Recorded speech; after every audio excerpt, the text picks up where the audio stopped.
سلمت قلبي يا ربي لتغسله، رفعته لك من خوفي فأنت له، تعبت مني فكم أسرفت أتعبه. بسم الله الرحمن الرحيم، والصلاة والسلام على الحبيب العدنان صاحب البيان. أيها الأحبة في الله، السلام عليكم ورحمة الله تعالى وبركاته. كي راكم دايرين؟ راكم ملاح؟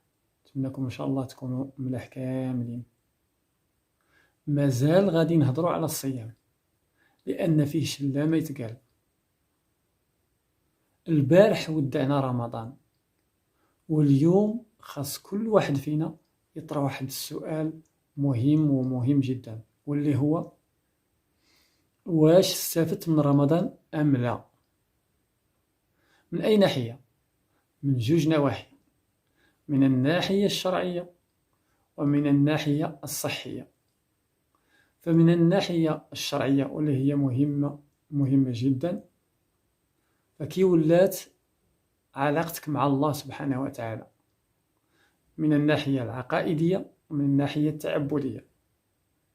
فمن الناحية العقائدية، واش كتحقق واحد الركن مهم اللي هو لا إله إلا الله محمد رسول الله في حياتك، أم هي غير مجرد هضرة؟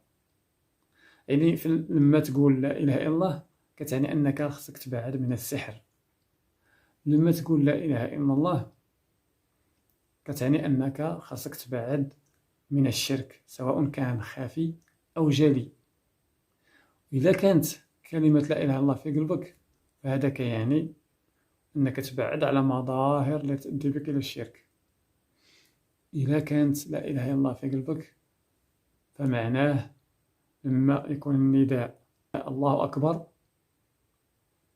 فخاصك تخلي وراء ظهرك هم الدنيا ومشاغل الدنيا وتلبي النداء. إذا جينا لجانب العبادات، فيها واحد الركن مهم جدا في حياتك، اللي هو عماد الدين، اللي هي الصلاة. فكي راك داير مع صلاتك من بعد رمضان؟ واش راك مواظب عليها أم لا؟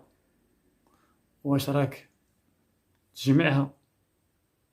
واش راك سامح فيها وسمحت فيها وقطعتها؟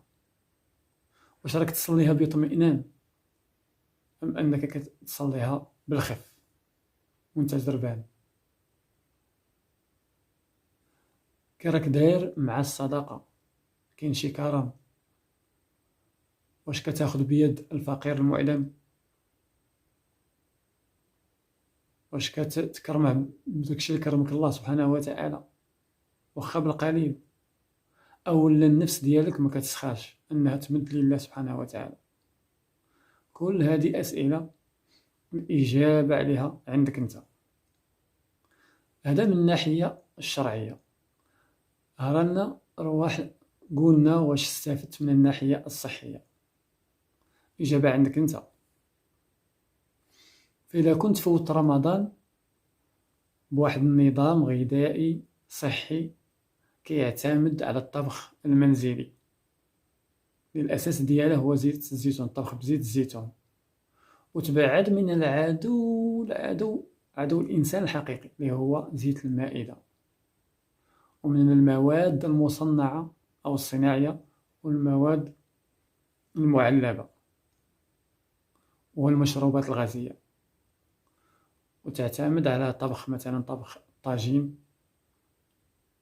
وأكل السمك بكثرة وشرب الماء. شرب الماء في واحد الأوقات متفرقة من الليل. تعتمد على الخبز الكامل بالخمارة البلدية، ماشي الخبز الأبيض وماشي الخمارة الكيميائية. غادي نحكي لكم واحد القصة مع الخمارة الكيميائية.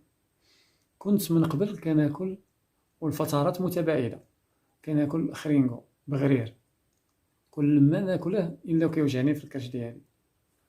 من بعد صافي سمحت فيه، من بعد وليت كناكله بالخمارة البلدية، ولو يعني ناكله يوميا ما كيوقع لي والو، باش تشوفوا الفرق ما بين الخمارة الكيميائية والخمارة البلدية.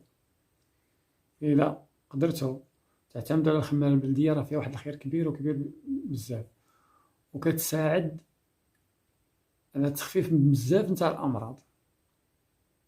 يعني هذا الشيء مع هذا النظام الغذائي اللي قلنا صحي، اللي تعتمد فيه أيضا على المكملات الغذائية بحال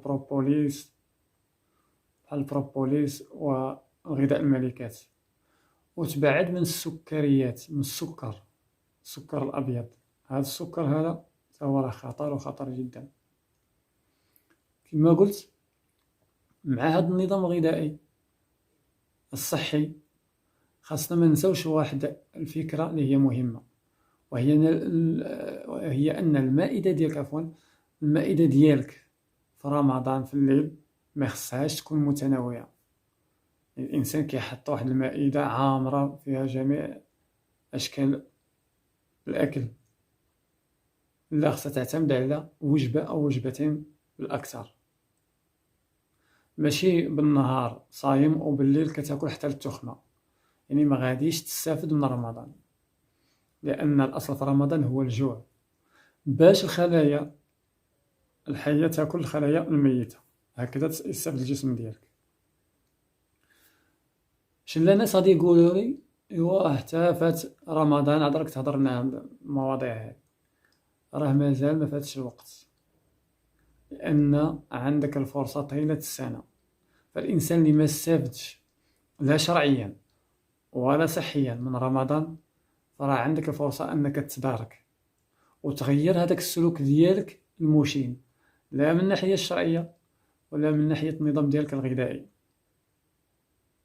راه عندك سيدي صيام 6 أيام من شوال، وفي كنا هضرنا على الفضل ديالها الكبير، وعندك صيام الاثنين والخميس اللي كترفع فيها الأعمال إلى الله سبحانه وتعالى، وعندك سيدي صيام الأيام البيض كما قال سيد النبي عليه أزكى الصلاة والسلام: إذا كنت صائما فعليك بالغر البيض 13 و14، يعني 13 و14 و15، يعني 13 و14 و15 من الشهر الهجري القمري.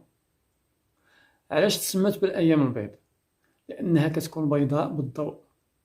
من القمر اللي كيكون من بداية الليل إلى نهاية الليل. كما كتعرفوا بأن النهار كيكون يعني مضوي، يعني كيكون الليل مضوي والنهار مضوي، يعني 3 أيام مضوية. داكشي باش تسمت بالأيام البيض، فاغتنموها إن شاء الله، فيها خير كثير. نسأل الله سبحانه وتعالى بأسمائه العلى أننا إن شاء الله ندخل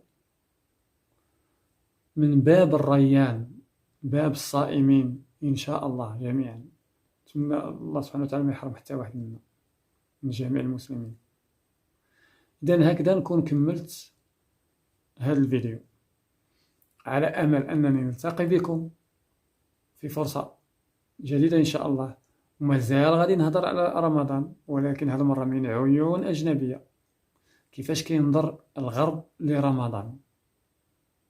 إذن أستودعكم الله الذي لا تضيع ودائعه، والسلام عليكم ورحمة الله تعالى وبركاته. إلى اللقاء.